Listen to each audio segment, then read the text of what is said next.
I'm Roger Watterson, and this is the special edition of the Sunday Opinion programme. In it, we'll be taking a close look at the Edwards Report, famous long before it was published last Thursday. It looks into the aspects of the finance industry in the Isle of Man and in the Channel Islands. And we'll be discussing the possible effects of it on the islands and whether its recommendations will be implemented. Recommendations such as the abandoning of the availability of non-resident companies, a service that brings in $6 million a year at present to the Manx Exchequer. With me in the studio in Douglas is the Chief Minister Donald Gelling, in the studio in Jersey, Treasury Minister Frank Walker, and in Guernsey, Chief Minister Laurie Morgan. Later in the programme, we shall hear from the Home Office Minister Lord Williams and Andrew Edwards, and be joined in the Isle of Man by Manx Advocate Andrew Corlett and economist John Webster, and later on in the London studio of the Financial Times by journalist George Graham. Fred Kiswick is here also. He is the Government Secretary in the Isle of Man, who's been involved in this matter almost even before day one. And even further on, as the morning progresses, we shall hear from a number of Manx residents as to their first opinions of the review and their comments on it and what should be done now its recommendations are fully known. Chief Minister Donald Gelling, after hearing from all the prophets of doom and gloom for months now about this review and the sabre rattling from sundry UK MPs, this report seems full of praise for the islands and the way they go about their business. Well, there's no way that we're going to sit back and say, well, that's the Edwards Report and that's the end of it. Certainly, I think many of the people who did come out with such comments were people that were ill-informed. And I think this report will go a long way to actually inform them and perhaps clear up a lot of the myths that they were probably following at that time. But also, of course, if they wish to continue with their own agenda, they will follow the little bits they'll pull out of the report and use it to their advantage. But certainly I think the report has been welcomed by the government as a general fair and balanced report. Well, when I read the headlines to some of the articles in the English newspapers on Friday last, articles written by journalists who were with me at the press conference on Thursday at the Home Office in London, I wondered whether I'd fallen asleep during the proceedings and missed something. Yes. Island tax havens face crackdown. Offshore tax havens buffeted by wind of regulatory change. Tax haven isles urged to fight financial crime. And this is a good one. Doors open to reveal secret world of Britain's offshore tax havens. And all these and more from the pages of the so-called quality press. Even the Financial Times managed a move to tighten tax haven rules. And they had 3 journalists at the conference. The articles themselves did not live up to the promise of the headlines, and all this shouting was brought about by the publication on Thursday of the long-awaited 500-page report of the review of the financial regulation on the Crown dependencies. That's Jersey, Guernsey and the Isle of Man by Andrew Edwards. This saga started on the 20th of January this year when a United Kingdom MP, Vernon Coker, asked the Secretary of State for the Home Department, Jack Straw, what plans he had for a review of the financial regulation on the Crown dependencies. An arranged question, as the Home Secretary replied immediately that he had that day invited the Home Office and the islands authorities to carry out such a review. The invitation hadn't reached any of the islands. The parliamentary questions and this press release that we're going to hear now that had accompanied it was the first that they had heard of it. A wide-ranging review of the financial legislation and regulatory systems in Jersey, Guernsey and the Isle of Man was announced by Home Secretary Jack Straw on the 20th of January 1998. The review, conducted by former senior Treasury official Andrew Edwards, was to assess the contribution made by the current laws and systems to the economic well-being of the islands themselves and of the United Kingdom. Mr. Edwards was to work alongside Home Office officials and the island authorities on the 6-month review. Its terms of reference were to review with the island authorities their laws, systems and practices for regulating banking, insurance and financial services business and collaborating with overseas regulators, deterring, investigating and punishing financial crime, including money laundering and fiscal offences, particularly cases with an international dimension, registering companies. Commenting on the announcement, the UK Home Secretary, Jack Straw, said it is in the island's best long-term economic interests to have a strong reputation for effective regulation. The government has been considering the best way forward for some time, and now that we have been able to secure Andrew Edwards' services, the review can go ahead. It is vital for the financial services industry in the United Kingdom, as well as that in the islands, that systems are seen to be effectively policed, since any regulatory deficiencies in the Crown dependencies could be seen, however inaccurately, as reflecting poorly on the standard of regulation in the UK itself. The way the review had been thrust upon the islands infuriated all three governments, and they made their views known to the United Kingdom government.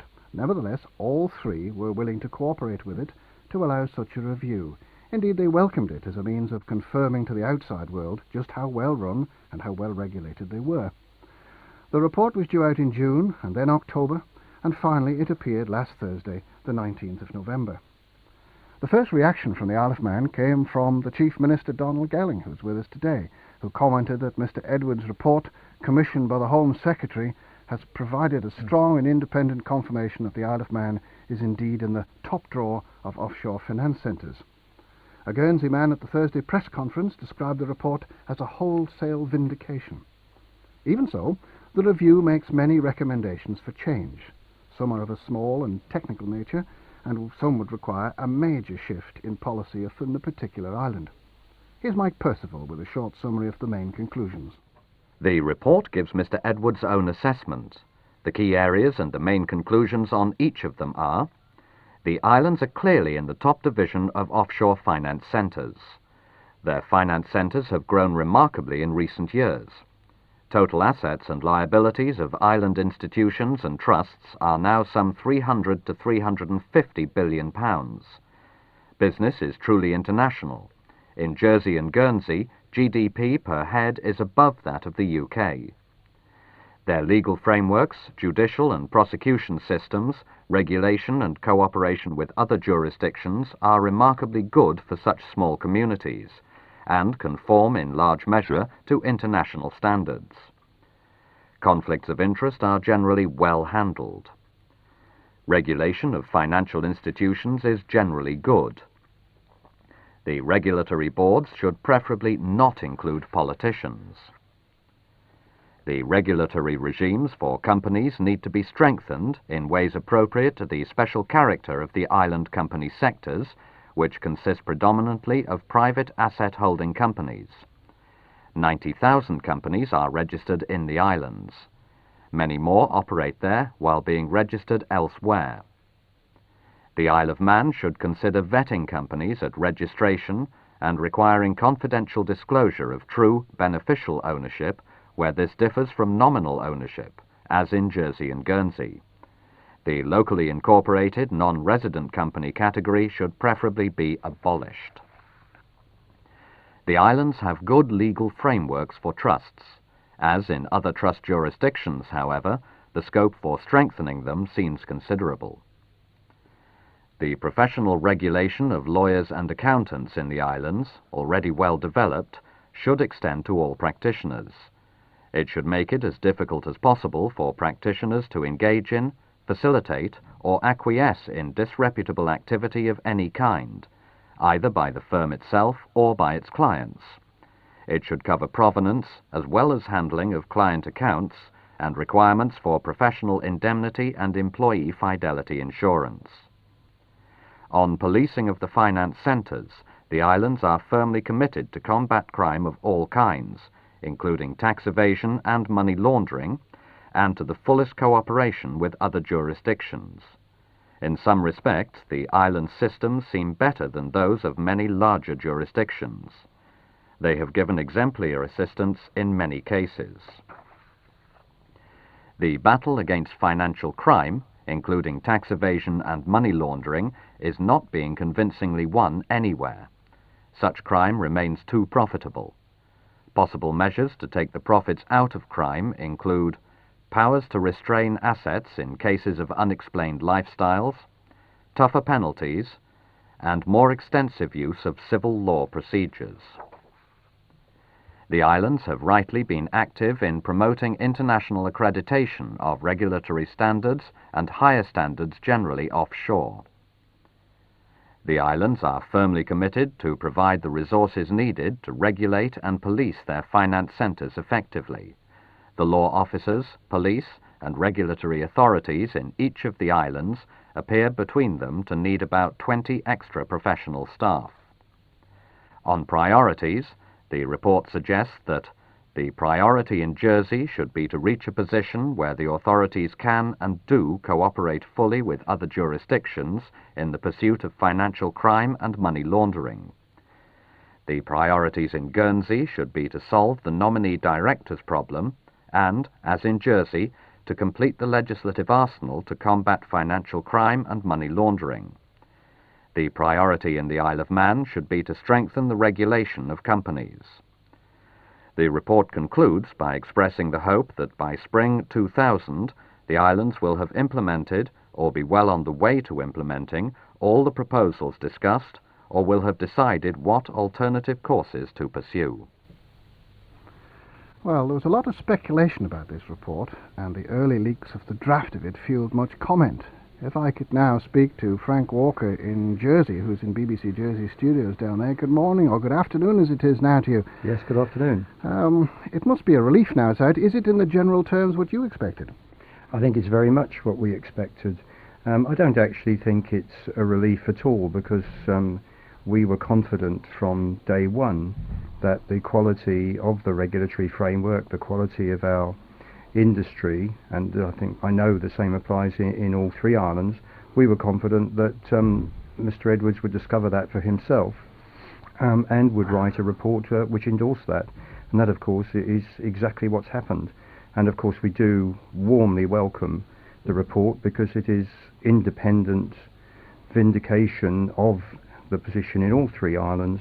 We've always known, we've always said, that we were up there amongst the best in the world, and now we have absolute independent verification of that fact. And of course, in that respect, it's very welcome. But as Donald Gedding said right at the beginning of the programme, none of us can afford to be complacent, and what we've got to do now is to look at the recommendations very seriously and move on. Now, talk about complacency. Laurie Morgan in Guernsey, do you think there are any dangers lurking in it for the peoples of the three islands and their economies now? Oh yes, good afternoon, Roger. Dangers lurking in it for the economies of the islands? Yes, of course there are, because if some of the ill-informed comment were to achieve the objective of that comment, then we would be inhibited in future in the services that we could offer. Fortunately, the report itself doesn't make any such suggestions, and I think our economies can be well protected for the future. But we must be, we have to be very vigilant, and there are other clouds on the horizon besides the results of the Edwards report. Indeed. Well, maybe we could come back to those later on in the programme if you gentlemen would be good enough to stay with us as the morning or afternoon as it is now progresses. Now, I spoke to Lord Williams, the Home Office Minister, with the responsibility for the islands, and he seemed to be towing the official line that all this is wonderful and the islands welcomed the whole process, and we're all a large family together. This is just a little of the conversation I had with Lord Williams, edited to save time this morning, to bring out some of the main points. I think the true motive was to find out the facts about the nature of financial regulation and structures in all of the islands, the Channel Islands as well as Man, and I think it's been a remarkably good piece of work. I doubt whether all of it would have been in the Home Office files, and I think the important thing that Mr. Edwards has done is to collate and compare the various financial regimes, because they all differ in the Isle of Man and the Channel Islands.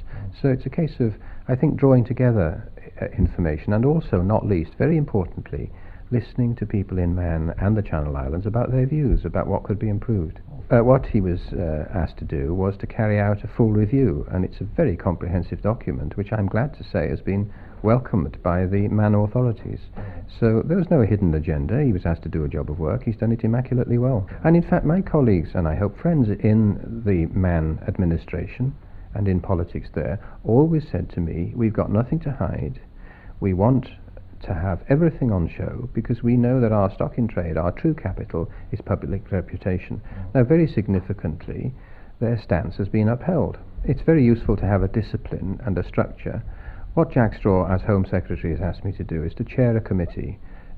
All my colleagues in the Isle of Man and the Channel Islands have agreed to be on it. I've always had cooperative, friendly relationships with the island authorities. They don't dictate to me, and I've never tried to dictate to them. We're going to take it forward in a spirit of cooperation, as we always do. We'll be arguing, I dare say, and discussing about fine points of detail, but on the main thrust, I've got no problems.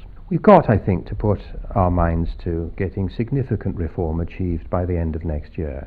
Whether all the legislation will be in place, I can't guarantee, because it's quite complex, tricky and complicated, and we offer a service here of pre-audit, as you know. Very often legislation is sent to us for our draftsmen to cast an eye over it, and that door is always open. The Foreign Office obviously have their responsibilities for the overseas territories. Robin Cook, as Foreign Secretary, wanted to look into their regimes, and he's having consultations with them about the way that they may improve.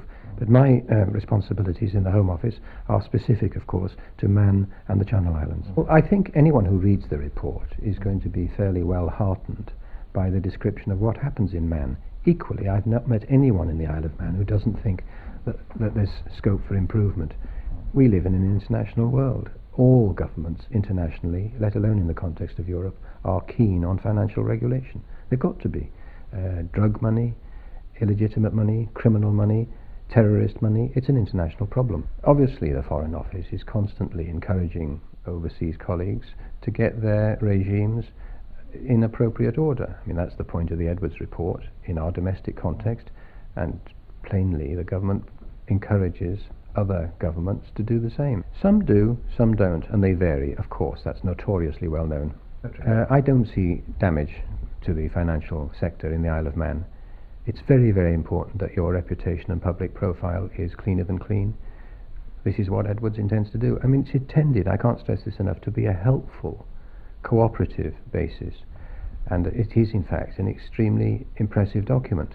Now, the first impressions I've got from my colleagues in the Isle of Man is that they welcome it. But the great British public, many of them have no idea of the way that we get on with the Isle of Man or the Channel Islands, and it's quite useful occasionally to let fact intrude. I think we need then to focus on some sort of timescale for particular reforms in particular circumstances, not forgetting that what is said about the Isle of Man is not exactly what was said about Jersey, and what was said about Jersey isn't the same as what was said about Guernsey.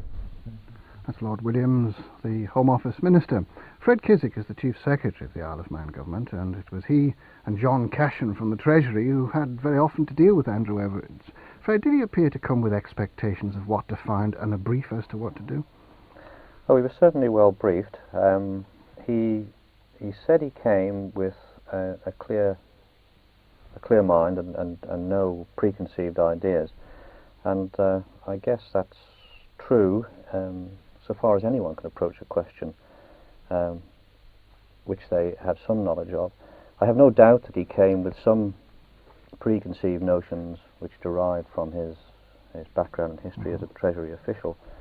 I would like to think that in the course of the exercise he was educated and learnt that some of the things which were perhaps ingrained in his mind from his Treasury experience were not in fact justified. Yes, we are informed that he frequently found himself writing the rewrite. Yes, he had I mean, it's an enormous task within a relatively short compass to look at the three jurisdictions and come up with a definitive statement on such a wide range of issues. And he wasn't a regulator by background, so a lot of the material is not sort of second nature to him. It's not his first forte. And he did have great difficulties in producing an authoritative text straight off. He tackled the job manfully, but there were a lot of small errors and omissions or misstatements in his earlier versions. There's no malice in that, you know. This was him struggling to come to terms with a difficult subject. So we had to offer him a lot of suggestions and corrections, which he was man enough to accept where he felt they were justified. So he was fair and open-minded. Do you think when he finished his task, he found us to be in a far better state than he anticipated? I doubt if he would admit it, but I think the answer to that is probably yes. Mm-hmm. And do you think the report fairly reflects the input that you and your colleagues made? Yes, absolutely. We made an awful lot of representations, and it wasn't just us. It wasn't just government officers. There was input from the private sector here on the island, and obviously input from the Channel Islands as well. Each of the 3 islands had their own agendas to pursue their own specific interests. But there were a lot of issues which we shared, and a lot of the issues we were endeavouring to put almost a combined pressure on him, if you like. He didn't take on board everything we would have liked, but he certainly took on board a great many of our suggestions and thoughts, and I think the overall conclusion is that he was fair and responded properly. Yes, I think also adding to that, I think when Mr. Edwards first came to the island, he came under the shadow of the way in which, in fact, it had been announced. Yes. And I think this was unfortunate because he was getting a little bit of the wrath of the way in which it had been announced, and I think that was a shame. But certainly, we can only speak from the Isle of Man's point of view. He did warm to the situation as he went along, and as Fred has said, he was man enough actually to listen and learn. But I think you asked the question about the report itself. I think one of the disappointments is that, okay, the Isle of Man has a chapter, but his actual volume 1 is of 200 pages, and he condenses it down to 28 pages, and then he condenses it even more to 2 pages. And as he does condense it, a lot of the bouquets and the congratulations, if you like, slowly disappear as he then ends up with just issues. So that's a shame, but all in all, I think, as Fred says, he did learn, and I think he was given a task by the government, and he had perceptions as well. I'm quite sure he did. As we've heard for many, many years, the present government, their members have always had perceptions of offshore islands, and I think he had a task to carry out, and I think he's without ever visiting them in some cases, isn't it? Without ever visiting them in some cases. Yes, indeed. Yes. There was the fear, wasn't it, that he was like a Coronation Street scriptwriter. He'd been given the storyline, go and put the fat on That's it. right, and he didn't find the fat. Yes, absolutely. Right. Well, Andrew Edwards himself, 57, was formerly a director and deputy director at the Treasury and chairman of the Whitehall Principal Finance Officers Committee. He's worked on areas of Treasury business, including European Union, local government and NHS finances, fiscal and monetary policy, financial forecasting, and the balance of payments, as well as public expenditure management. And he left the Treasury in 1995. He acted as professional advisor to the Greenbury Committee in 1995 and led a review of the operations of the British Museum in 1996. I spoke to him earlier this week in general terms, and to start off with, I asked about some of his recommendations and also whether the islands turned out to be what he expected. I didn't know what to expect, but it certainly turned out, from my point of view, to have been a thoroughly worthwhile exercise.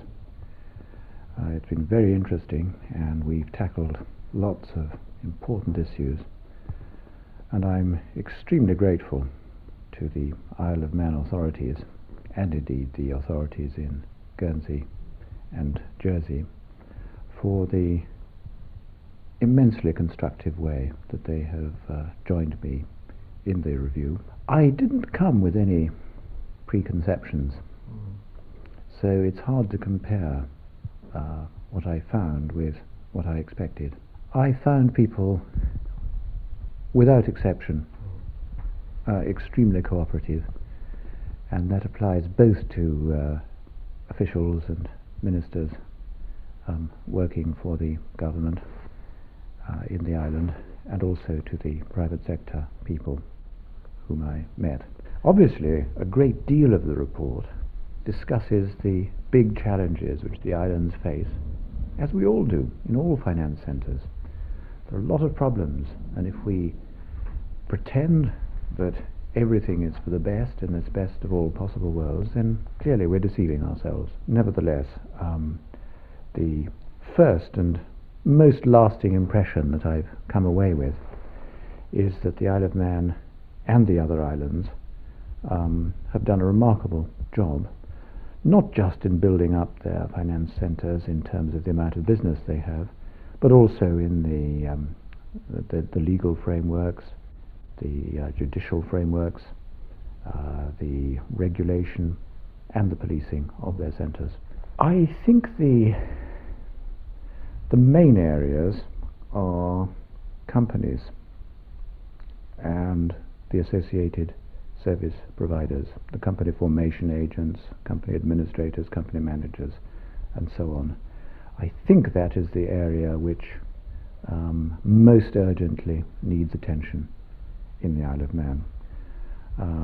To a greater extent than the other two islands, the Isle of Man has set out to be a company registrations centre, and that brings useful earnings, I'm sure, to the islands, but it also potentially brings a lot of problems, because especially the sorts of companies that one has in offshore centres, they are in effect vehicles often for holding financial assets and so on, and like other vehicles they can be misused as well as properly used, and I think that getting right on top of that is going to be immensely important for you.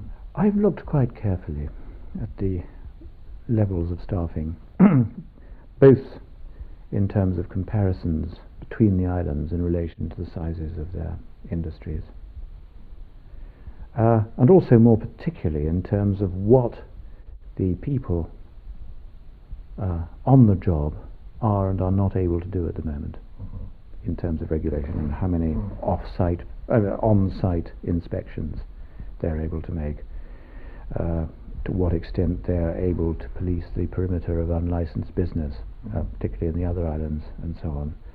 And that is the basis on which I've formed the view that you do actually need more bodies and minds there to carry out a really effective regulation. It's partly a question of having people with the appropriate skills as well, of course, or very much a question of that, but also I think more bodies are needed, not just in the area of regulating financial institutions, but also in the new areas which you're very bravely tackling of company service providers, and I hope as soon as possible after that, trust service providers, very important area, and also the excellent people in your police who run the suspicion reporting system and financial intelligence. I think they're all under a great deal of pressure, and that the case for some additional resources is very strong. On the whole, I think it's better that politicians should not chair the independent regulatory bodies, because the task of a regulator is to take a policy, a broad policy, from the government or the parliament of the jurisdiction, and then to carry it out in the most excellent and impartial way. And implementing policies which somebody else has produced in an impartial way, that is not what politics is about. Politics is all about getting in there and arguing with people about what ought to be done and how policies ought to be changed and all the rest of it. It's a totally different thing, and it's also about getting right out there in public rather than weighing the things carefully and impartially in a regulatory body. And I also think that it puts the politicians themselves potentially in a difficult position if they are responsible for individual decisions. So certainly throughout the onshore jurisdictions it's absolutely the conventional wisdom that the regulatory bodies ought to be separate. And in many offshore centres they suffer a lot, in my opinion, from the fact that they're not separate. I don't think that the Isle of Man or the Channel Islands have suffered in that way, but I think nevertheless you want to be more like the onshore, the best of the onshore in this as in so many other respects. when I started this exercise, I invited everybody in the islands who felt they had something to contribute to write to me, and likewise people who are customers of the islands, and lots of them did. And one of the things I found was that there were lots of people who had long-running disputes with financial institutions, not just in the Isle of Man, but in the other islands as well. And I formed the impression that in many cases these disputes had actually taken over their lives. And when they wrote to me, and I studied it all quite carefully and tried to understand why they hadn't gone to law and this sort of thing. In some cases they hadn't been able to afford it. In other cases they were trying to go to law, but it was all taking 10 years to happen, and meanwhile it was just a huge source of unhappiness, really. Now, it's exactly to try and minimize the amount of unhappiness of that sort, which is not good for anybody. It's not good for the institutions, it's not good for the customers, it's not good for how the whole society feels. It's precisely to try to find a way of minimizing that, of which there will always be a certain amount, that the UK and ever so many other countries have actually set up ombudsmen who are not lawyers trying cases, but an alternative procedure for resolving disputes. And in some cases, an ombudsman will be able to say to an institution, you really ought to do something for this customer. In other cases, they will say to the customer, well, with the best will in the world, we do understand how you feel, but the institution is actually right, and so on. And it's much better that somebody should be able to do that before people become embroiled in these long-running, painful, tormenting sagas. And that's the contribution which I think an ombudsman, and specifically an ombudsman for financial services, can bring to society. A lot of the points I make about the islands and how they could strengthen what they do are just about as applicable in the United Kingdom as well. And where that is so, the islands have asked, and I, on the whole, acceded to their requests, that I should say so. So, yes, indeed, there are a lot of remarks in passing which do apply in the United Kingdom as well, and not least in areas such as trusts and international initiatives. It would be, and also some of the ideas for taking the profits out of crime and so on. These are very much areas where the UK would have to take the lead and the islands to follow, and it wouldn't be reasonable to expect the islands to take the lead. But that said, the islands themselves have done some very good things, not least in the area of bringing service providers, or planning to bring service providers in the company and trust sectors within the regulatory boundary. And that was Andrew Edwards, the author of the report that we've been discussing today, and some of his comments about some of the things that affect the Isle of Man and the Channel Islands. You're listening to Manx Radio, and this is a special edition of the Sunday Opinion programme, which we're looking into the recently published Edwards report on the finance business in the Isle of Man. Our studio guests are Donald Gelling, Fred Kiswick, John Webster, Andrew Corlett in the Isle of Man here, and in Jersey, Frank Walker, and in Guernsey, Laurie Morgan. And just to you, Laurie, in Guernsey now, William states the bare fact in that interview that the reason for the review was to report on all the systems, and he says there's no hidden agenda. Did the Channel Islands, Guernsey authorities in particular, accept that? At the beginning we were very nervous about that statement, but as time progressed and as we got to know Mr. Edwards well, as we did, it was quite clear that he wasn't coming with a hidden agenda. He was doing the job that he'd been given to do as any auditor would have done, I think, in just reviewing the whole thing.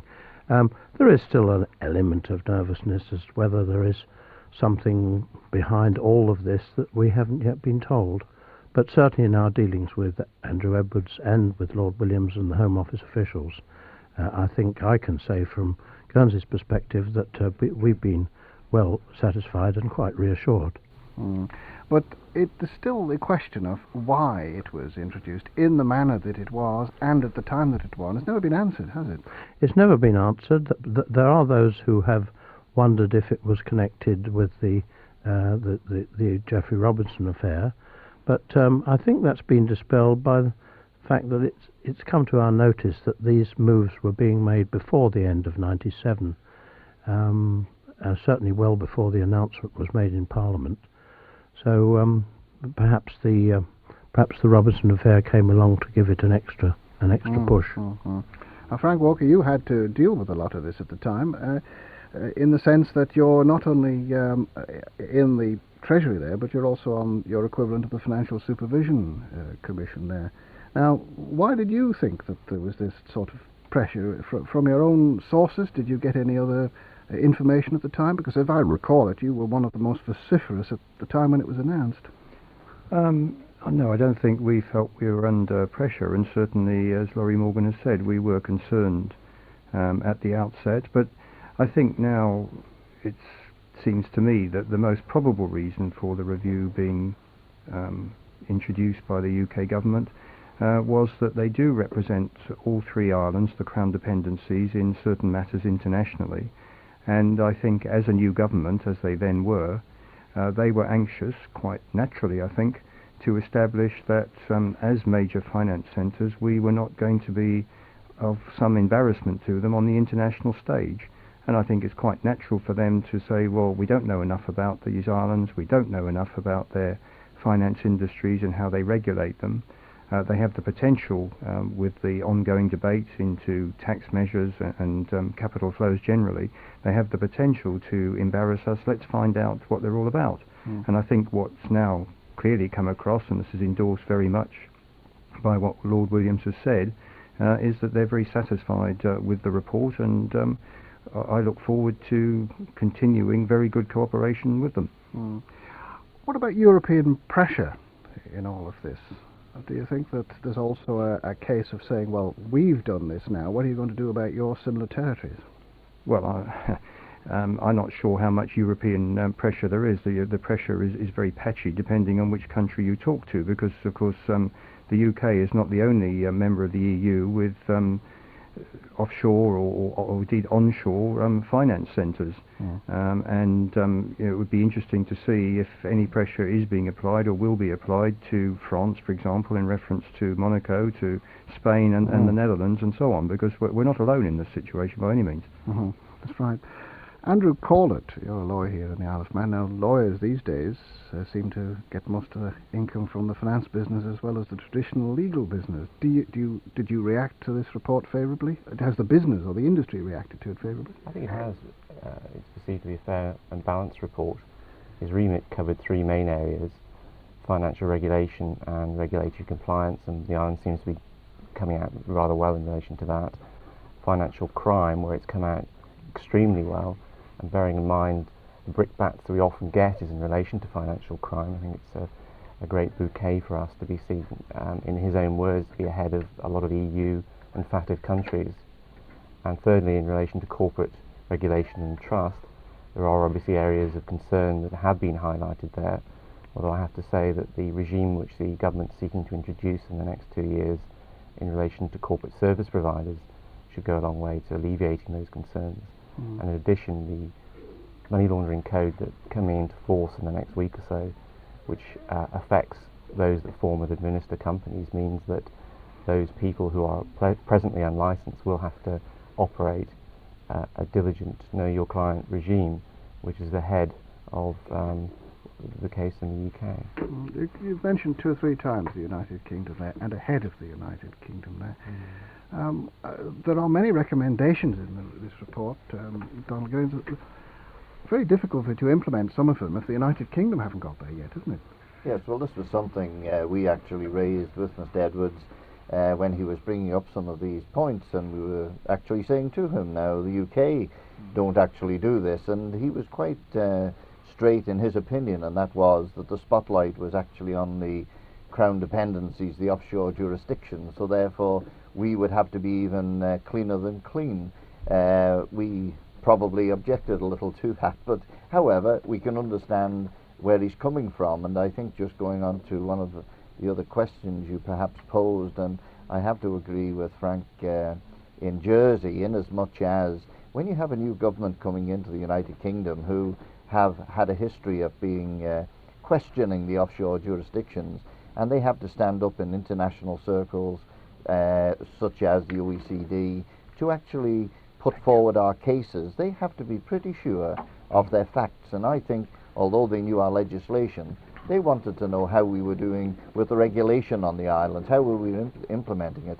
And I think that that has gone a long way now to give them the confidence, and I hope, if nothing else, that they will be able to stand up with that confidence in them international circuits and be able to defend us when we need defending and put forward our case when it needs to be put forward. Yeah. John Webster, as an economist, looking at this through a different perspective perhaps than the politicians might, do you think this whole exercise has damaged the business in any way during the process of the review? Maybe the review now to come out is going to help, but what about the run-up to it and the delays in it as well? Yes, there were two issues in the run-up to the review. One is the way the review was introduced obviously created a few problems. And one of the most damaging things for business is uncertainty. But now that the review has been released, I think we should concentrate on the overall message. And this is one which bears reiterating. One, there is a global fight against crime. Wherever business is conducted, there is crime. The Edwards Review gives an objective account of the Crown dependencies, and we are ahead of the game in the supervision of business, we are ahead of the game in the investigation of crime, and we are ahead of the game in cooperating with other jurisdictions. Now, those are clear messages which come out of this independent report. Now, some of those who are not necessarily friendly to the Isle of Man are now saying, well, this report was done by one man, and this is a way of denigrating a report which, according to Lord Williams and anyone who actually reads this substantial document, will see as a balanced and fair account. Now, Austin Mitchell, for example, has said one man has conducted this report. In practice, 3 supervisors assisted Edwards, and a number of other people made contributions from the private sector and from government.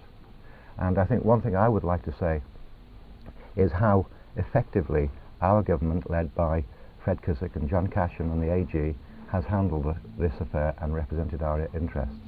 We have now an objective, independent report which we can use as a document to drive forward. As an economist, I think that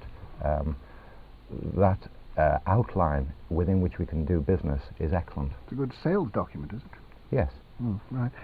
Now, if I could ask also you gentlemen in the Channel Islands, if you'd like to not wait for me to ask you to pass comment whilst we're talking here today, please feel free to join in at any point where you have a point to make, because this next one, I noticed that we heard Edwards in the earlier part of the programme saying that the one thing he thought we should put an end to is politicians serving on boards such as the Financial Supervision Commission here and equivalents in the Channel Islands on grounds of impartiality.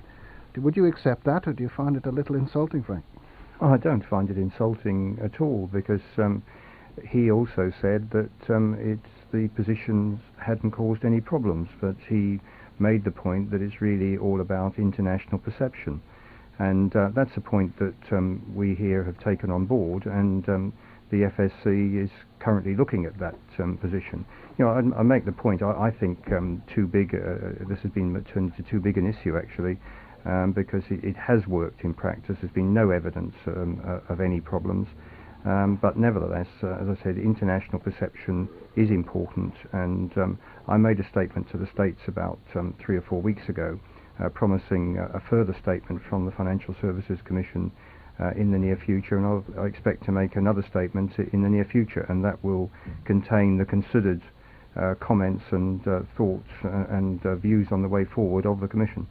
Without, Laurie, it must be the same in your territory as well, without a politician somewhere near such a board as the Financial Authority, there must surely be a danger there, because if you appoint skilled officials without any form of checks and balances and political checks and balances in the actual operation of the thing, there comes a point where they take over themselves, they take over their own responsibilities and everything, isn't there? Well, the use of the word officials implies that they would in some way be the paid servants of the Commission.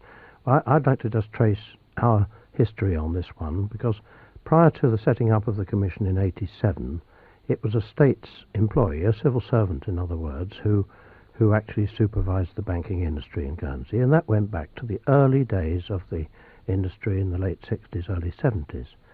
And that had worked very well when the industry was small, but the larger it got, the more it became obvious that we needed something independent of government. So the Advisory and Finance Committee of the day put a proposal to the state saying there should be an independent commission, but in order that there still was a link to government, that the chairman of commission ex officio should be the president of the Advisory and Finance Committee. That's the position I now hold. So I'm chairman of the commission, not because anybody elected me to the job or that I stood for the job, but because that is what the law requires. So I can't resign from that position today, tomorrow or next week, because it would require a change in the law. Now, having said all that, the commissioners who make the policy are all people independent of government. They're all skilled professional people who serve in that capacity for a nominal fee as outsiders. As chairman, I do not dictate policy to those commissioners in any way, shape or form. The implementation of the policy is by the Director General and the other directors at the Commission. So I don't perceive any problem at all here, but if that is taken by your listeners to indicate that I'm reluctant to leave it, that is not the case. If we decide here that we should accept Edward's recommendation on that point, well, then we'll go ahead and do it. We'll have to change the law first. John Webster serves on our Financial Supervision Commission here. With a politician on the board, does it make any difference to the working of the board? Yes, I think it improves the working of the board. The joint private sector government relationship is excellent, and the fact that we've had, since the introduction of our FSC in 1983, I think it was, continuing excellent support of the Treasury has something to do with the fact that we have very close relationship because of the involvement of a Treasury politician on the FSC board. And I have to say, the working of the FSC is certainly not dominated by that member. That member acts as the chairman, but there are 6 others who are independent of the chairman, and the decisions made are joint decisions reached by consensus. It's exactly the same in Jersey, and I have to say that even if the decision of the FSC is that the direct political link should be given up, we will ensure, because the political involvement, as John has said, is so important, we will ensure that there will be a very close link indeed between the FSC and our Finance and Economics Committee, because the two absolutely cannot work independently of each other in a community such as ours, and I think the same is true in both other islands as well. There has to be close political involvement, but if we feel on balance that because of international perception it's better that the Commission itself should be chaired by an independent person, well, so be it. Edwards also recommends for the various territories that you increase the level of staff in so many different sections, in regulation and the policing, all sorts of things. Now, 2 things there I think arise. One is this looked at through the eyes of the United Kingdom, who can perhaps afford to pay for these sort of things, or is there another reason? The cost of it is one thing, and the redeployment of existing staff may be another, and I would have thought a skill shortage would arise as the third thing. What's going to happen, Don? Well, certainly I would want to make it clear that in the Edwards report he is suggesting the extra personnel on the completion of what he has concluded perhaps the island should do. So in other words, it is not a snapshot of what is required at this time. It is in the future.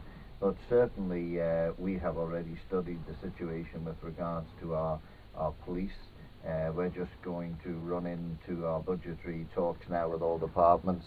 This is something that will be discussed in our normal personnel committees situation. So it is something we will be looking at, but that's one thing I wanted to make clear, was that it's not that they are required now, it is what will be required, in his opinion, in the future.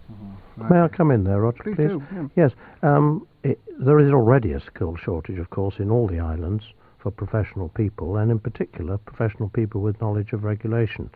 So that it will be a problem. But I should say that in Guernsey, and I believe probably in the other islands too, the Financial Service Commission is not answerable to government as regards staff resources.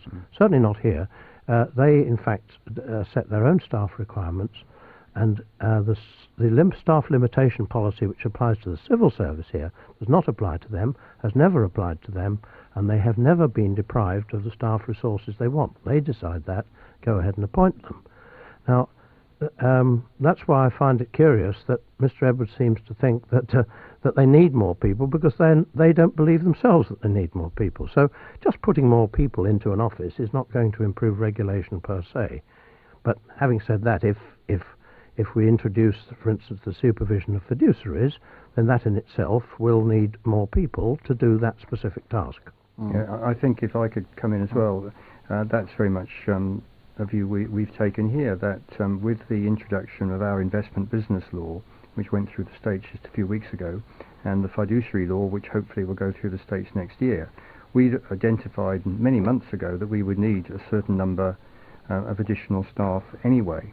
And I have to say that as in Guernsey, and I'm sure it's true in the Isle of Man, we don't have to worry about the constraints on public sector manpower and so on, so far as the Commission is concerned, and cost is by no means the major factor against which we measure our needs. The need very clearly is to ensure that we are capable of matching best international regulatory practice at all times, and if that does require additional staff, then in my view we've got to find enough staff, and not just enough staff, but staff of sufficient calibre as well.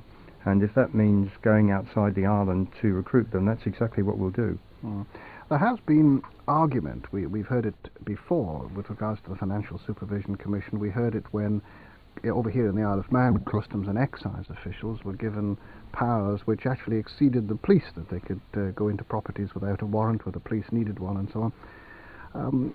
Andrew Corlett, how far down the road do you think that government should go in an attempt to regulate and control an industry before it starts to erode the civil liberties that have been so long fought for? It's like most things in life, it's a question of balance of determining what the needs are in a regulatory sense and the needs in a commercial sense. So it's a striving to create that balance. And certainly there's been disquiet, not only in the offshore islands, but more particularly in the United Kingdom, about some of the powers that have been given to regulators and some of the erosions of traditional ideas of liberty in relation to self-incrimination and privilege, etc., etc. So it's an ongoing dialogue, and there's no easy answer other than to strive to create that balance. Do you think that these civil liberties that people talk about, the rights that they have had over the years, have been eroded? Are we a more draconian society today? I think in many ways we probably are in relation to financial services, regulatory, and that's by reason of financial services being global. So with rights come obligations, and there's a feeling that certain rights are perhaps needed to be given up because there are such huge concerns in relation to global money laundering. Yet in some industries and some parts of this industry, accountants for example, they self-regulate. John, how effective is self-regulation? Self-regulation can be effective, but the outside world now requires third party. Justice has got to be seen to be done, hasn't it? And for that you do need an independent third party, just to ensure that everyone knows that things are being done in a reasoned way. Maybe Andy wants to come back on that one. Yeah, I think John's right. Something that's probably worth saying, that in relation to corporate service providers, for example, even though accountants are self-regulating, lawyers are self-regulating, my understanding of the corporate service provider regime is that there'll be no exculpation for lawyers or accountants merely because they are self-regulating. They'll be required to be licensed by the FSC in the same way as anyone else.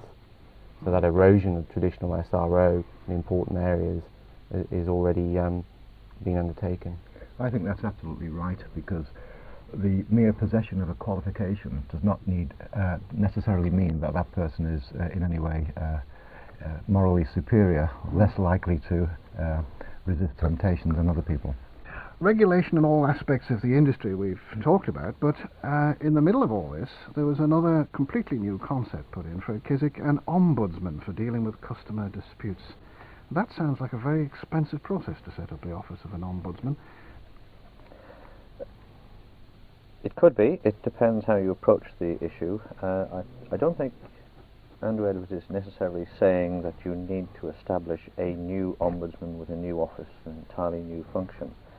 Would we have to be that to be independent of all the other systems? Well, not necessarily. There are at least two options which spring readily to mind. One is a joint operation, perhaps with Jersey and Guernsey. Andrew Edwards has pointed this out as a possibility, that there could be a joint ombudsman operation covering all three islands. I'm not sure that would be acceptable to the islands individual, but it is nevertheless there, and it is an option for helping to keep the costs down. The other is that it could be a function which could be grafted on to some existing organisation. The Board of Consumer Affairs is the one which perhaps springs most readily to mind, and if you can graft it on as a function to an existing organisation, obviously you can cut down on the costs in that way. I mean, it's hard to imagine that the level of individual complaints is such that it would justify the establishment of a full-time office. Mind you, we often know that, don't we, if a small town with only one lawyer and not a lot of work, and two lawyers, one other one comes in, and they create a great deal of business writing to each other. I mean, it isn't danger there. What do you think, Andrew? Because the ombudsman would obviously be looking in very often to the actions and work of your colleagues. Quite possibly. I would welcome the idea. There's no doubt that litigation is often very expensive, it's often very cumbersome, and the idea of someone trying to settle a dispute by alternative resolution is probably to be welcomed, and it's developing in other areas as well. My concern is really in relation to cost and having an overly bureaucratic structure. The level of complaints, I think, coming into the regulated bodies on the island are relatively small given the global nature of our business and the size of the business. But I'm sure that there is a compromise to be found in relation to that. Is that the same in Jersey, Frank? Well, we're going to, as we're going to do with all Andrew Edwards' recommendations, we're going to give it the most careful possible scrutiny, and we're going to look at all angles. And I was interested in Fred's idea of a joint island approach. Like him, I don't know whether or not that's workable, but it is one of the options I think to look at. You know, on that theme, one of the side benefits of the Edwards report has been the improved, although it's always been pretty good, but nevertheless the improved cooperation and more frequent communication between the three islands, because I've long held the view that we are a much stronger entity as three islands than we are independently. And I think that's a real benefit, and that's something also for us to work on in the future. Would you share a ombudsman with us all, Laurie? I'm not sure with us all on this particular point. I agree absolutely with what Frank said about the cooperation between the islands, which has been excellent, and it's certainly my wish that it should continue to remain excellent. But logistically, of course, the communications, apart from electronic communication between Channel Islands and the Isle of Man, are difficult. It's a long, not exhausting, but it's a difficult process to move from the islands to the Isle of Man and back again. It's also expensive. Having said that, I believe that certainly Jersey and Guernsey could benefit from perhaps having an ombudsman to share between them. It's important the person should be respected, as Mr.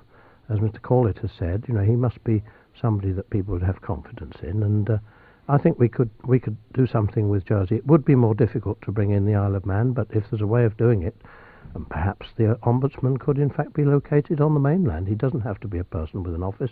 He could be somebody who basically works from home, as indeed Mr. Edwards worked from home doing his report. How far do you go, though, by using officials that are based in the United Kingdom? This is done a great deal in all of the islands now, isn't it? But there does come a point where a country of its own should look to its own resources to do these things, particularly in the grounds of independence or independent thought. Yes, well, could I just come back and say that I was not intending or suggesting for one moment that this should be a Home Office official or anybody like that. I was suggesting if we found a person on the mainland in whom we all had confidence, and he was perhaps a retired banker or something of that kind, who would be happy to work from home and visit the islands on a quarterly basis or whatever was necessary, that might be a way of addressing the problem. The report, when we go through it, frequently refers to the United Kingdom taking the lead in the future. Yes, well, I think we would be perhaps looking at it from a different angle, and certainly I take the point that Laurie makes of the Channel Islands and the Isle of Man being quite a long way apart. But certainly when we look at our own scene here in the Isle of Man, we have legal chairmen who have retired from the legal profession, who head up tribunals. I think we have the quality of people in our island here now, and I think this is something we'll be obviously discussing as we are all the points in the report, but I don't think it's something that would cause us too much difficulty. Do you accept the principle of an ombudsman? Yes, I can't see any problem at all. Yes. Do you think that gets down to the brass roots? I mean, we hear people saying, and maybe unfairly, I can't get a lawyer to sue a lawyer, Andrew. Is that? Do you think that is a difficulty over here? Well, based on the comments that were made at the Law Society dinner, where we were ruthless to one another in our criticisms of each other, I'm not really sure that in reality that is the case. But mind you, that's at the dinner. That's at the dinner, sure. Yeah. But ADR is something worth exploring, certainly, in ombudsman's forms of really are. This is the Opinion Programme on Manx Radio with our studio guests Donald Gelling, Fred Kiswick, John Webster and Andrew Corlett, and Frank Walker and Laurie Morgan. But now on the line from the Financial Times headquarters in London is George Graham. Good afternoon to you, George. Good afternoon. Well, you're the gentleman who wrote the first article in the Financial Times the other day after the Home Office press conference, which you said as the headline, front page headline indeed, move to tighten tax haven rules. Did you actually see the whole thing as a means of tightening for tax havens or as a regulatory thing? Well, there's a couple of very interesting contradictions in the report. The first thing is that Mr. Edwards says very clearly right at the beginning that tax status is outside the scope of his review, which is quite clearly problematic for the British government at the moment. There is a lot of pressure in a number of international forums, the European Commission for a start, the OECD for a second, to tighten up on the status of tax havens everywhere, and not just the Channel Islands and the Isle of Man. The second contradiction is between the very, very positive assessment in the Edwards report of the state of regulation in the islands. He's warm and enthusiastic about the quality of regulation and standards generally. And then he goes on to make a very, very long list of proposed changes. That strikes us as being slightly contradictory there. If he thinks so many changes are needed, then he can't be quite as satisfied as he says at the outset with the state of play today. Right. You now had time to look again at the report, however. How do you see the overall situation in respect of the three islands? Well, again, the overall assessment is quite positive. Clearly, Edwards is not saying, and nor have I found anyone else who's saying, that either the Isle of Man or the Channel Islands are anywhere near in the sort of Antigua League. We're not in that game at all. Nevertheless, there are some very far-reaching changes that he has not completely backed off on, and particularly in the company registration area.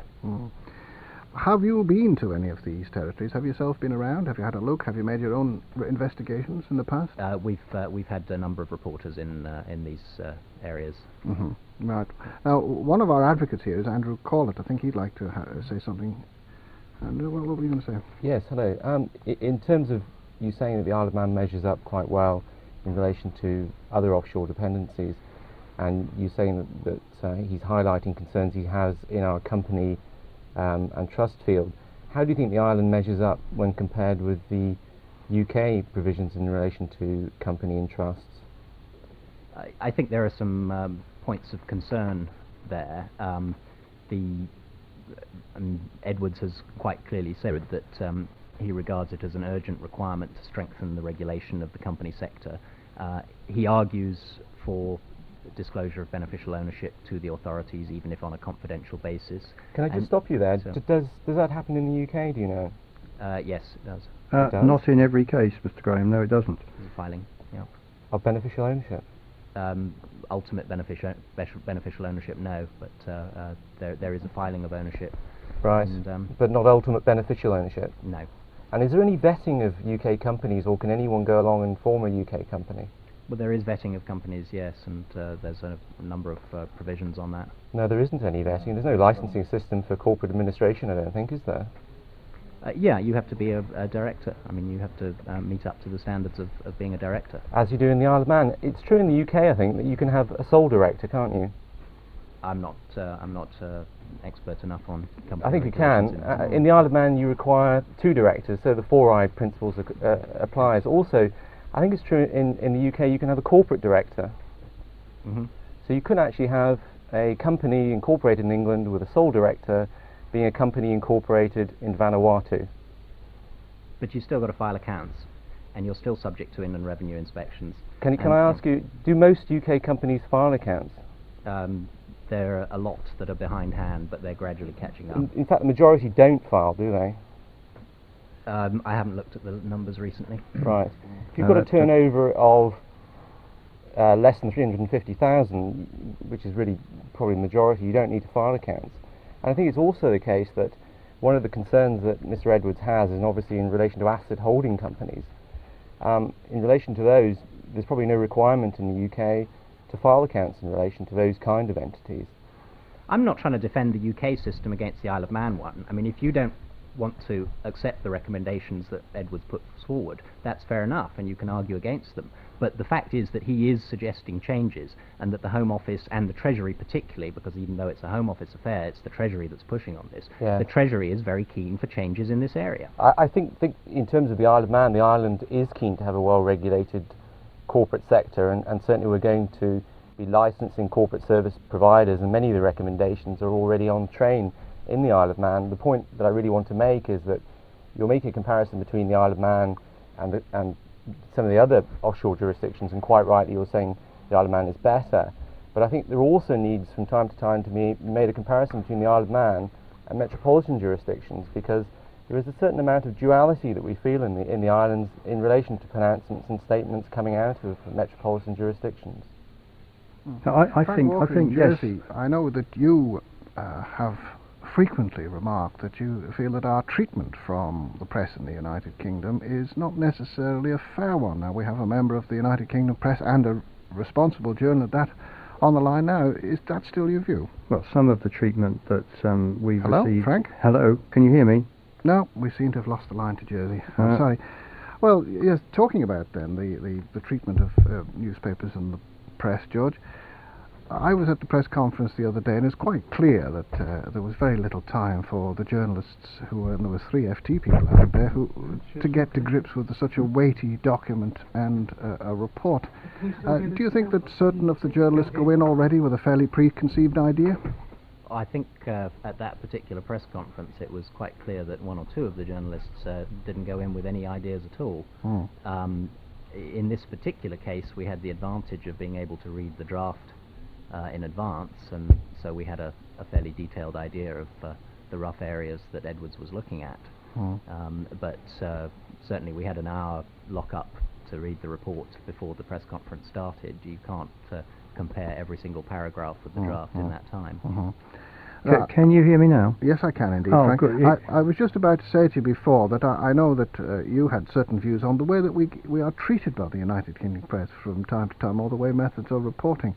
And we have obviously a gentleman from the UK press here on the line now. Do you still hold that view? Very much so. I think the treatment that the islands have received from some elements of the UK press has been nothing short of disgraceful. And it's quite obvious that they've had their own agendas before they set out to write the articles, and they basically followed the well-worn principle of not letting the facts get in the way of a good story. But can I also say I'm slightly disappointed that a senior journalist with the FT apparently isn't as well aware as we might hope for of the conditions that exist in the city. As have just been pointed out, we're actually some way ahead of the city in certain respects, and certainly we here in Jersey do require the disclosure of beneficial ownership of companies, and if they change hands, we require disclosure of the new owners as well. And if I could take up another point that Mr. Graham made, he said he thought there was a contradiction in the report where on the one hand Mr. Edwards praises us for our standards, and on the other hand puts forward a very big list of possible improvements. Well, of course, what Mr. Edwards is trying to do is trying to raise international standards generally, and I don't think there's any contradiction here at all. Everyone can improve, and that includes the City of London. And indeed, can I point out that Mr. Edwards also said that in many respects we compare very favourably indeed with member states of the EU and members of the FATF. So I don't think there's any contradiction at all. What he's saying is we're very good, and but in common with everybody else, we could get better. We've always accepted that. International standards are moving forward all the time, and we're anxious to ensure that we move forward as well and maintain our position as very much one of the world leaders when it comes to finance industry regulation. How do we do it then, George Graham? If we accept what Frank Walker's saying, how do we get the message over accurately? It does seem that certain journalists, some of your fellow travellers in other papers, think that a story's not worth having unless it's got doom and gloom in it. Well, that's the way with news, isn't it? You're always looking for the bad side of things.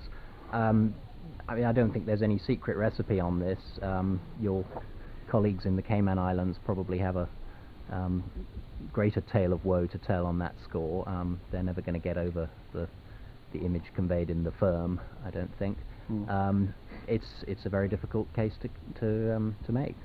Well, from the United Kingdom's perspective, what are you expecting to see happen next?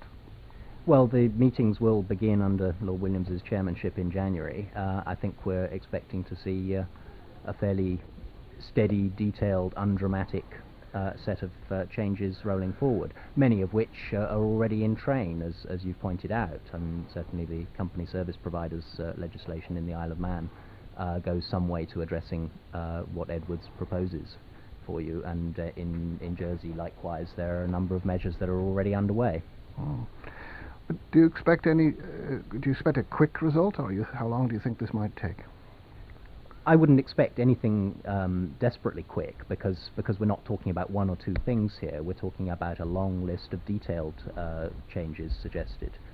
The bigger question is what happens in the international field on the issue of tax status. I mean, as I mentioned before, there are a number of countries in the European Union who are very keen to move towards a tax harmonisation measure that would make it extremely difficult to maintain tax haven status. Is that Laurie there? Did you? No, I haven't said a word. No, it was Frank here trying to get in. Mr. Graham says extremely difficult to maintain tax haven status, but the basic taxation structures of all three islands are not considered to be harmful by anybody. It doesn't matter whether it's the EU, the OECD, the UK government, or whoever it is. We have properly established rates of taxation structures, which are there to maintain and provide the services that each island needs and requires. It's true, we all do have also some special vehicles which attract business because of their low taxation rates, but then so too does the UK, so too do many other countries in the EU, and very nearly, well, in fact, all other onshore and offshore tax or finance centres, including Switzerland and Luxembourg. So if it's impossible for tax havens to continue, we perhaps wouldn't argue with that, but then we are not actually tax havens. Tax havens are places that exist on no taxation at all, or who have structured their entire taxation system purely to attract international investment. Now, none of the three islands have ever done that. That's clearly the case. I mean, the number one targets for countries like Germany and France are, of course, Luxembourg and Switzerland, and not the Channel Islands, and the United Kingdom in second rank, I would say, again, ahead of the Channel Islands or the Isle of Man. You're right, the biggest problem that the metropolitan jurisdictions have got is actually determining what is offshore and what's onshore.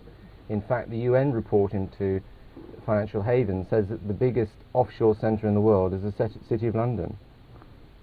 Well, that's absolutely right, and London is also listed as a priority centre for drug money laundering by the United States State Department.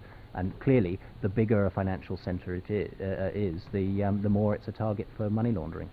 But it's and that interesting. applies to you too. Yes, the bigger and better, and the better your reputation is, the more attractive you are as a money laundering zone. Entirely so. But most other countries, not all, but most other countries in the EU have similar situations that they will be seeking to protect. And the UK government has been very robust in its refusal to take on board the withholding tax, saying that they will certainly not take on board any measures which are damaging to the economy of the country. So, you know, these moves have got an enormous distance to travel. There's tremendous opposition from members of the EU, from members of the OECD, and so on. And I think we're well down the priority list in that respect. And I don't, frankly, personally, anticipate any major moves being taken against the islands, for, if at all, for very many years to come. Well, George Graham, before we leave you in London, have any last comment that you would like to make? Well, just that I think most of the verdict in this report is very positive, and the fact that there are things that need tightening up is not a criticism of the islands in general. Any major financial centre has a lot of work to do. London certainly does. And I don't think there's a need to be defensive about that. You have become very major financial centres, and as such, you're naturally in the firing line for a lot of the areas where there is potential for damage. George Graham from the Financial Times in London, thank you for being with us today. Let's have a thought and a word from some people here in the Isle of Man who've been listening to the programme today, and in addition to that, might be affected by what's going on. Bob Riding. Hello, Bob. Hi, good afternoon, Roger. Well, you're chairman of the Isle of Man. Am I right, the Isle of Man Institute of Bankers? The Association of Bankers, yes. The trade body, yes. Vice chairman of the Institute of Directors here in the Isle of Man. Yes. What do you make of it all? Well, we've heard the word perception mentioned once or twice in the last half hour, and I think that's the important part of it. I think all the islands, and in particular here the Isle of Man, we've done a jolly good job in responding to Mr. Edwards, and the phrase we've all been using for 3 years or so, Isle of Man PLC, I think put the structure in place to enable us to do that. And congratulations, if I may say so, to take the opportunity of congratulating Fred and John in what they've achieved. But at the end of the day, and we just heard from the press and the responsible part of the press, at the end of the day, it's the soundbite that catches, and so we're into the area of perceptions. I don't believe we should be seen to be rushing to take certain steps. I think that would be quite the wrong approach. But I think we need a carefully planned approach now, where we become proactive rather than reactive to the world's media, because there's nothing worse for success of our well-established businesses now than for an air of uncertainty to creep in. What would you expect to see next?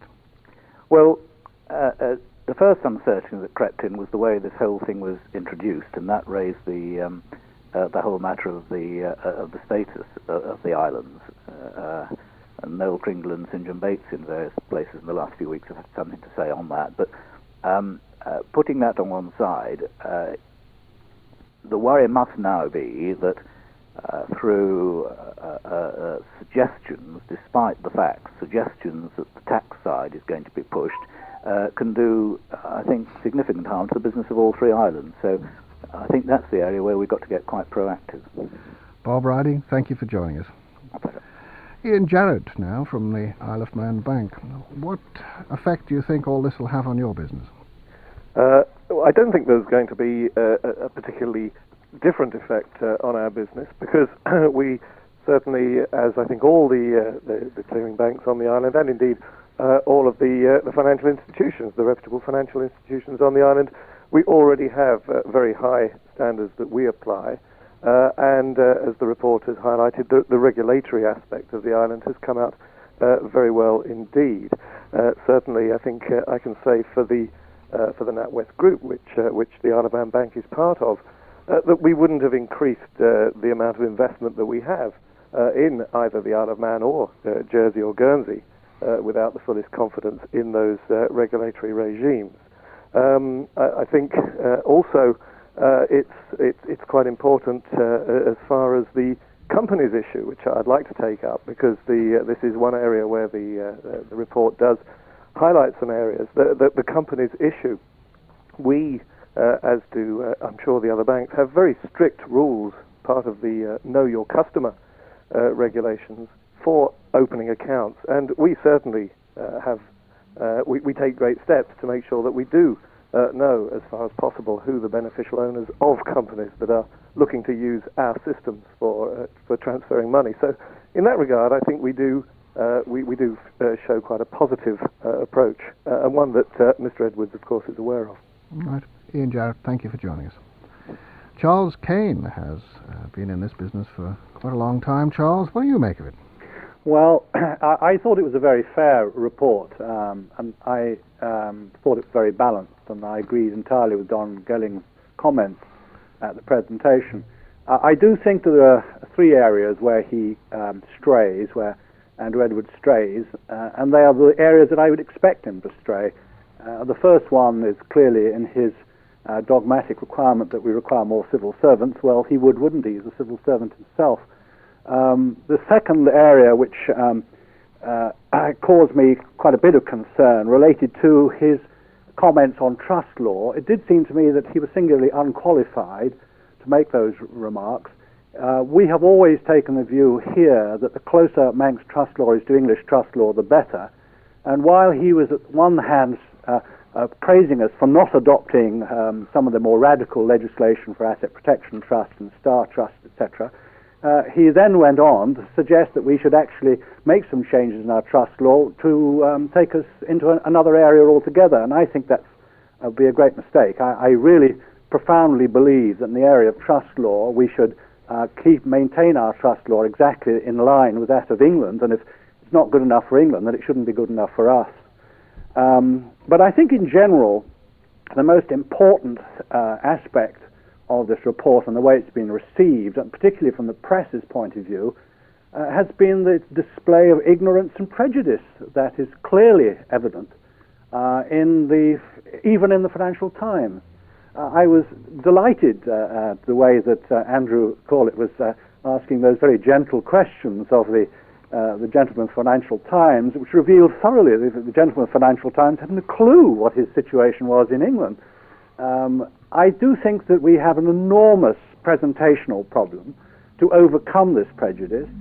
You were touching on the tax aspect, which is another nightmare, but I don't think we need to be worried about that. It's so crazy, the proposals of the OECD report are so completely unworkable and unrealistic that it can't possibly happen.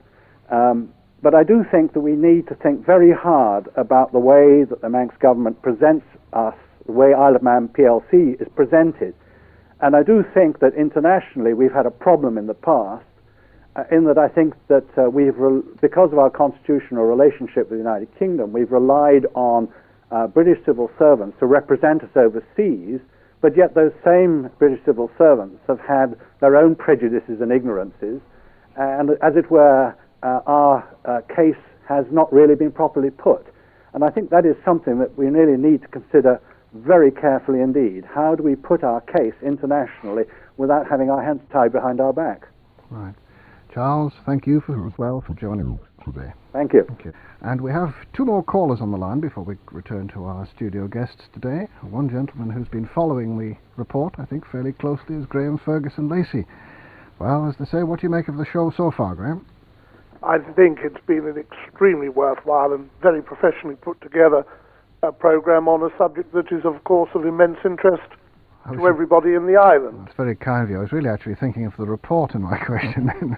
The report itself highlights, as has been said by your other distinguished participators, three key things in my mind. The first is the need for us to blow our own trumpet, and I would love to see, as a result of the publication of the report, people from the financial services sector in the island together sponsor a full-page advertisement in the Financial Times and other relevant world publications highlighting the credits and commendations that the Edwards report justly gives to the island, because if we don't blow our trumpet, no one's going to do it for us.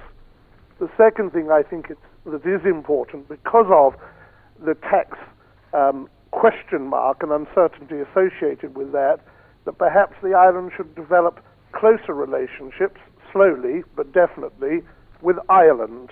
Ireland has done exceptionally well as one of the smaller member nations of Europe, both in benefiting from all of the financial grants and support systems that are available, and we culturally have some natural, I would suggest, links with Ireland, and it might be good to have more than just the British government on whom to depend from time to time when our case needs to be heard in Europe, which increasingly is going to determine, if it can, our future. And thirdly, I think that it's important that there is some form of, as is indeed now proposed, regulatory system over the formation of companies so that we maintain the image that with the positive promotion by the financial service sector of our image abroad can be justified that we are a very safe and reliable place to do business in. Graham, thank you.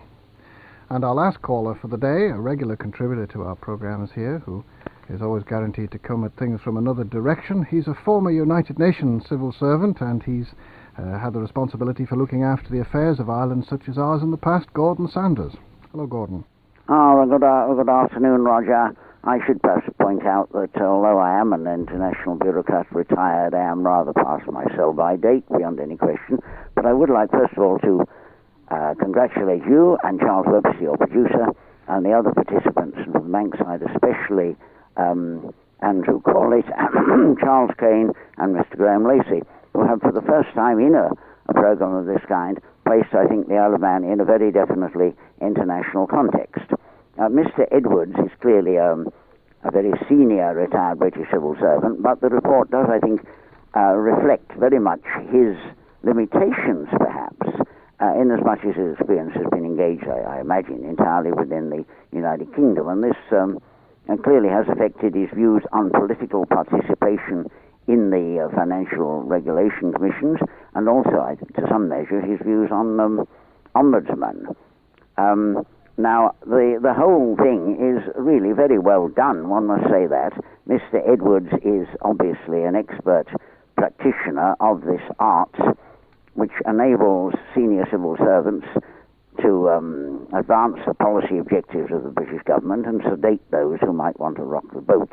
And in this particular case, to enable awkward questions which might arise in such bodies as the United Nations Civil and Political Rights Committee to be fielded. These are skills which I think Mr. Edwards and indeed our own Chief Secretary, who I do not have the pleasure of knowing, on the bank side, possess in abundance. And I can clearly recognise this, having been taught these skills many years ago by a master practitioner, known disrespectfully and ungratefully by his juniors, including myself, as Slippery Dick.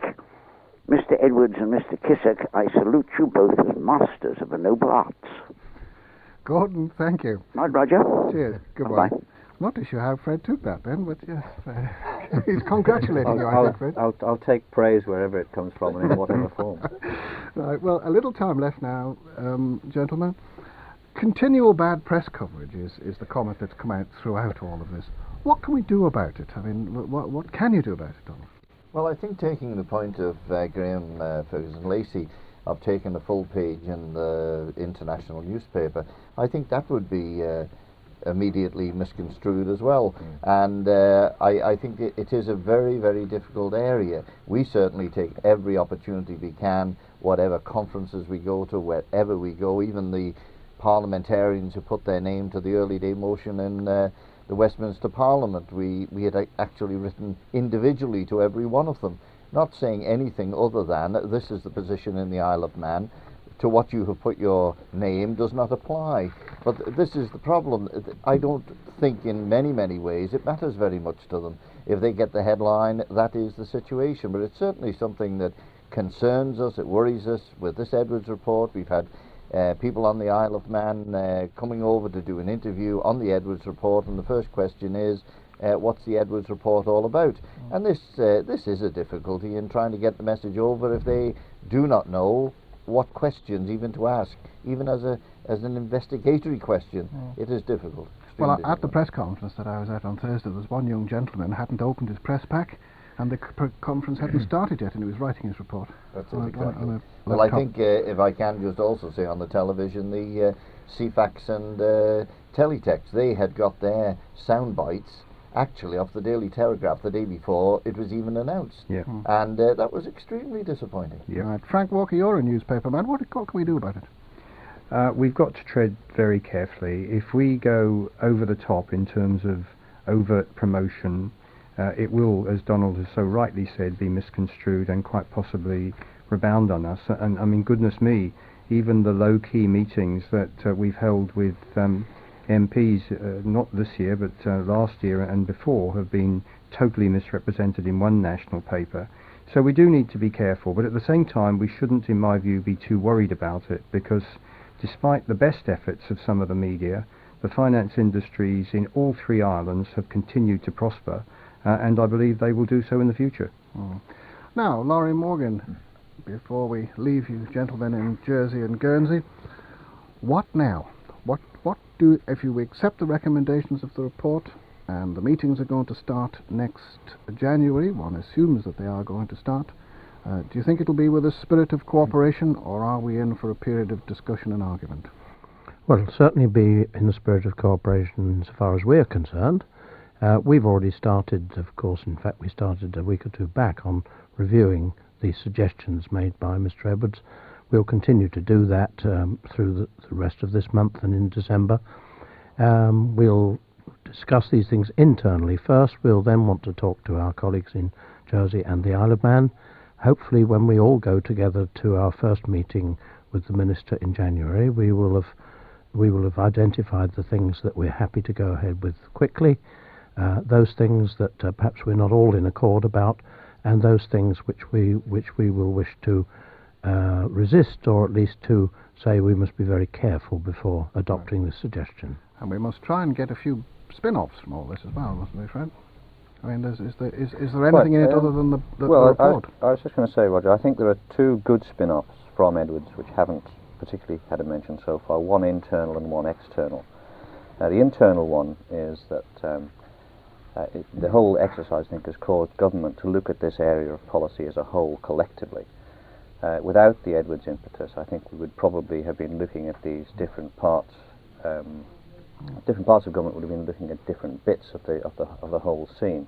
Edwards has impelled us to bring it all together, and as a result, I think we will arrive at an overall strategy rather than dealing with the issue piecemeal. So the policy at the end of the day is likely to be better for that. Externally, I think we do suffer from a degree of stereotyping.